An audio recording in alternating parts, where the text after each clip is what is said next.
टासिदेलेक नमस्कार। तिब्बत टिभी को नेपाली प्रसारणमा स्वागत छ। यस हप्ताको तिब्बत परमपावन दलाई लामा ज्यू र केन्द्रीय तिब्बती प्रशासनको साप्ताहिक समाचारहरूका साथ म लुडो सङ्पो उपस्थित भएको छु।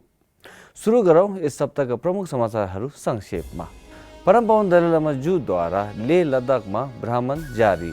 परमपावन ज्यू र केन्द्रीय प्रशासनद्वारा भारतीय उपराष्ट्रपति निर्वाचितलाई बधाई। श्रीचौङद्वारा तिब्बती संस्कृतिका विज्ञहरूको 2 दिने उद्घाटन समारोहमा सहभागिता।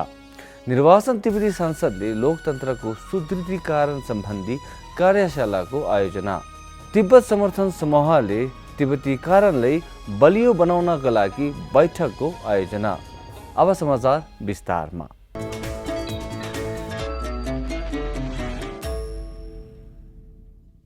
परमपावन ज्यूले गत हप्ता आइतबार चोगलामसरको तिब्बती चिल्ड्रेन्स भिलेज विद्यालय लद्दाखमा तिब्बती समुदायलाई सम्बोधन गर्नुभएको थियो।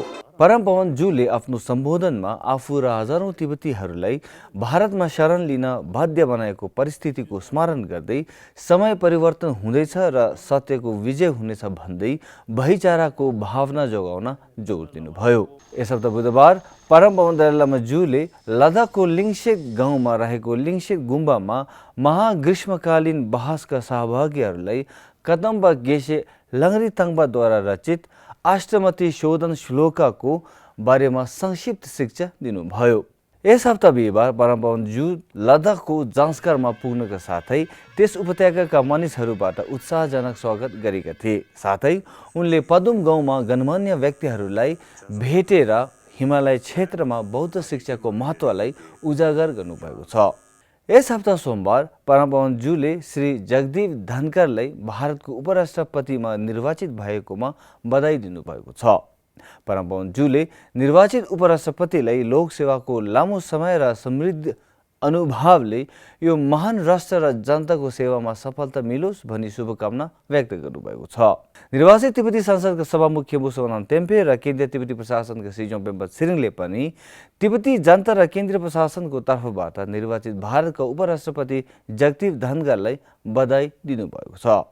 यस हप्ता बुधबार केन्द्रीय तिब्बती प्रशासनको धर्म तथा संस्कृति विभागले धर्मशालामा आयोजना गरेको तिब्बती संस्कृति सम्बन्धी विज्ञहरूको 2 दिने सम्मेलनको उद्घाटन समारोहमा सचिव छिमे छेयाङसँगै श्रीचौङ पेम्बा छिरिङ पनि सहभागी हुनुभएको छ। तिब्बती संस्कृतिका विज्ञहरूको सम्मेलन निर्वाचनमा तिब्बती संस्कृतिको वर्तमान स्थिति, भविष्यका सम्भावनाहरूका बारेमा प्रवचन गर्नेछ। 2 दिने सम्मेलनमा तिब्बती संस्कृतिका प्रख्यात निर्देशक तथा विभिन्न संस्थाका अध्यक्ष, विद्वान, लेखक तथा कलाकार सहित 23 जना विज्ञहरूको सहभागी रहेको थियो।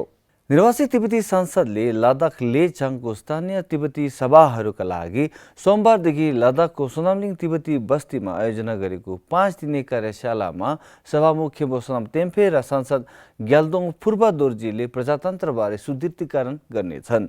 सभामुखले आफ्नो सम्बोधनमा लोकतान्त्रिक व्यवस्थामा परमपावन ज्यूको आकांक्षा अनुसार स्थानीय तिब्बती सभाहरू स्थापना गर्ने उद्देश्यका बारेमा सहभागीहरूलाई जानकारी गराउनुभयो।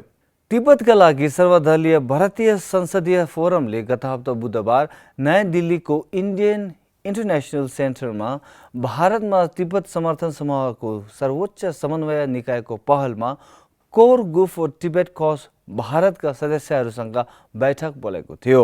कोर ग्रुपका राष्ट्रिय संयोजक श्री आरके क्रिमेले सहभागीहरूलाई स्वागत गर्नका साथै उनीहरूलाई भारतमा कोर ग्रुप, तिब्बती समर्थन समूहहरू, परमपावन दलाई लामा ज्यू, केन्द्रीय तिब्बती प्रशासन र निर्वाचित तिब्बती संसदबारे जानकारी दिनुभयो।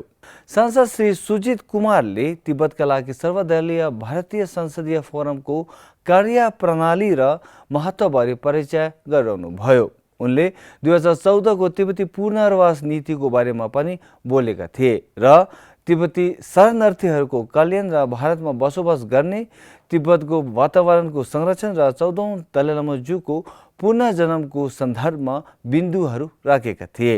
सदस्यहरूले तिब्बतका लागि सर्वदलीय भारतीय संसदीय फोरमलाई सुदृढ पार्ने विषयमा छलफल गर्दै तिब्बतका मुद्दामा काम गर्न समय समयमा फोरमको बैठक बस्न सुझाव दिनुभएको छ।